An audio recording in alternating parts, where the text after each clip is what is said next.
ಕರ್ನಾಟಕದಲ್ಲಿ ಈ ಸರ್ಕಾರ ಬಂದಿದೆಯಲ್ಲ, ಇದು ಟೆಂಡರ್ ಸರ್ಕಾರ. ಟೆಂಡರ್ ಇರೋದೆಷ್ಟು ದಿನ? ಇನ್ನ 1.5 ವರ್ಷ ಮಾತ್ರ. 1.5 ವರ್ಷ ಮಾತ್ರ ಈ ಸರ್ಕಾರ ಇರೋದು. ಅದು ಗ್ಯಾರಂಟಿ ಇಲ್ಲ. ವಿಜಯೇಂದ್ರ ಅವರು ಹೇಳಿದ್ದಾರೆ, ಇನ್ನೊಬ್ಬ ಮುಖ್ಯಮಂತ್ರಿನೂ ಆದರೂ ಆಶ್ಚರ್ಯ ಪಡಬೇಡಿ ಅಂತ. ಇರೋದು 1.5 ವರ್ಷ. ಇವರು ಟೆಂಡರ್ ಕರೆದಿರೋದು ಹೆಂಗೆ? ಮನೆ ಟೆಂಡರ್ ಕರೆದಿದ್ದಾರೆ ಬೆಂಗಳೂರ್ದು, ಕಸದ್ದು ಟೆಂಡರು. ಎಷ್ಟಕ್ಕೆ? 30 ವರ್ಷಕ್ಕೆ. ಕಸದ ಟೆಂಡರು 30 ವರ್ಷಕ್ಕೆ ಕರೆದಿದ್ದಾರೆ. ಇವ್ರು ಇರೋದೆಷ್ಟು? 1.5 ವರ್ಷ. ಎಷ್ಟು ಕೋಟಿ? 39,000 ಕೋಟಿ. ಅದಾದ್ಮೇಲೆ ಟನಲ್ ರೋಡ್ ಅಂತ ಕರೆದಿದ್ದಾರೆ ಒಂದು ಬೆಂಗಳೂರಲ್ಲಿ, ಟನಲ್ ಕೊರೆಯೋದು. ಆ ಮಿಷಿನ್ ಬರೋಕ್ಕೆ 2 ವರ್ಷ ಬೇಕು ಇಲ್ಲಿಗೆ, ಜರ್ಮನ್ನಿಂದ. ಅದಕ್ಕೊಂದು 40,000 ಕೋಟಿ. ನೀನಿರೋದು ಎಷ್ಟು ದಿನ? 1.5 ವರ್ಷ. ಬಿಡ್ದಿ ರೈತರನ್ನ ಒಕ್ಕಲೆಬ್ಬಿಸ್ತಾ ಇದ್ದೀರಾ. 1000 ಎಕರೆ ಜಮೀನನ್ನ ಒಕ್ಕಲೆಬ್ಬಿಸ್ತಾ ಇದ್ದೀರಾ. ಅಲ್ಲಿ 9,000 ಎಕರೆ ಜಮೀನನ್ನ ಬಿಡ್ದಿ ಟೌನ್ಶಿಪ್ ಮಾಡಕ್ಕೆ ಎಷ್ಟು ವರ್ಷ ಬೇಕು? 15 ವರ್ಷ ಬೇಕು. ನೀನಿರೋದು ಎಷ್ಟು ದಿನ? 1.5 ವರ್ಷ. 1.5 ವರ್ಷ ಇರೋದು. ಎಲ್ಲ ಟೆಂಡರು ಮೈಸೂರಿಂದ ಹಿಡಿದು ಹುಬ್ಳಿ ಎಲ್ಲ ಕಡೆ ಟೆಂಡರ್ಗಳು ಎಲ್ಲ ರೆಡಿ ಮಾಡ್ಕೊಂಬಿಟ್ಟವ್ರೆ. DK ಹೇಳಿರೋದು ಒಂದೇ, DK ಅಂದ್ರೆ ಟೆಂಡರ್. ಅವರು ಬಂದಿರೋದೇ ಮುಖ್ಯಮಂತ್ರಿ ಆಗಿ, ಟೆಂಡರ್ ಮೇಲೇನೆ ಬಂದಿರೋದು ಮುಖ್ಯಮಂತ್ರಿ. ಟೆಂಡರ್ ಮುಖ್ಯಮಂತ್ರಿ ಅವರು 2.5 ವರ್ಷ ಟೆಂಡರ್ಗಳು ಹಾಕಿದ್ರು. ಯಾರು? ರಾಹುಲ್ ಗಾಂಧಿ ಟೆಂಡರ್ ಹಾಕಿದ್ರು. ಆ ಟೆಂಡರಲ್ಲಿ 2.5 ವರ್ಷ ಮುಗಿದೋಯ್ತು. ಯಾರ್ದು? ಸಿದ್ದರಾಮಯ್ಯದು. ಈ ಟೆಂಡರ್ ಬಂದಿದೆ. ಇದು 2 ವರ್ಷದ್ದು ಟೆಂಡರ್. ಇದನ್ನ DK ಪರ್ಚೇಸ್ ಮಾಡ್ಬಿಟ್ಟವ್ರೆ. DK ಟೆಂಡರ್ ಪರ್ಚೇಸ್ ಮಾಡಿ ಹೇಳಿದ್ದಾರೆ, ನಾನು 3,000 ಕೋಟಿ ಕೊಡ್ತೀನಿ, 4,000 ಕೋಟಿ ಕೊಡ್ತೀನಿ, ನನ್ನ ಈ ಟೆಂಡರ್ ಅಪ್ರೂವ್ ಮಾಡಿ ಅಂತ ಅಪ್ರೂವ್ ಮಾಡಿಸ್ಕೊಂಡು ಬಂದಿದ್ದಾರೆ ಇವರು. ಅದಕ್ಕೆ ಇಲ್ಲಿ ನಮ್ಗೆಲ್ಲರಿಗೂ ಟೆಂಡರ್ ಕಾಟ ಕೊಡ್ತಾವ್ರೆ.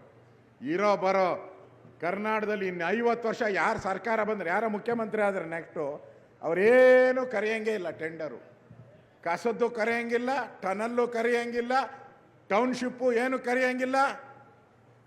ನೀವು ಆನೆಕಲ್ಗೆ ಹೋಗ್ಬೇಕು, ಅಲ್ಲಿ KDB ಅವರು ಕೋರ್ಟ್ ವಜಾ ಮಾಡಿದ್ರು ಮತ್ತೆ ಟೆಂಡರ್ ಕರೀತಾ ಇದ್ದಾರೆ. ಅಲ್ಲೇ ರೈತರನ್ನೆಲ್ಲ ಒಕ್ಕಲೆಬ್ಬಿಸ್ತಾ ಇದ್ದಾರೆ.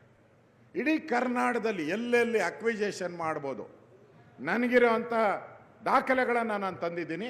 ಒಟ್ಟು ಕರ್ನಾಟಕದಲ್ಲಿ ಈಗ ಕಾಂಗ್ರೆಸ್ ಅವ್ರು ಬಂದ ಮೇಲೆ ಸುಮಾರು 60,000 ಎಕರೆ ಟೆಂಡರ್ ಇದನ್ನ ನೋಟಿಫಿಕೇಶನ್ ಅನ್ನ ಮಾಡಿದ್ದಾರೆ. ಏನಕ್ಕೆ? ಸೈಟ್ ಮಾಡ್ತೀನಿ ಅಂತ. KDB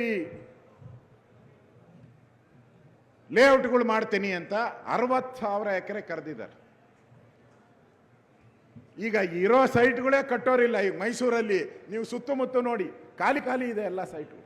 10% ಮನೆ ಕಟ್ಟಿಲ್ಲ. ಬೆಂಗಳೂರಲ್ಲೂ ಇಲ್ಲ, ಹುಬ್ಳಿಯಲ್ಲೂ ಇಲ್ಲ. ಟೆಂಡರ್ಗಳು ಮಾತ್ರ ಕರೀತಾ ಇದ್ದಾರೆ.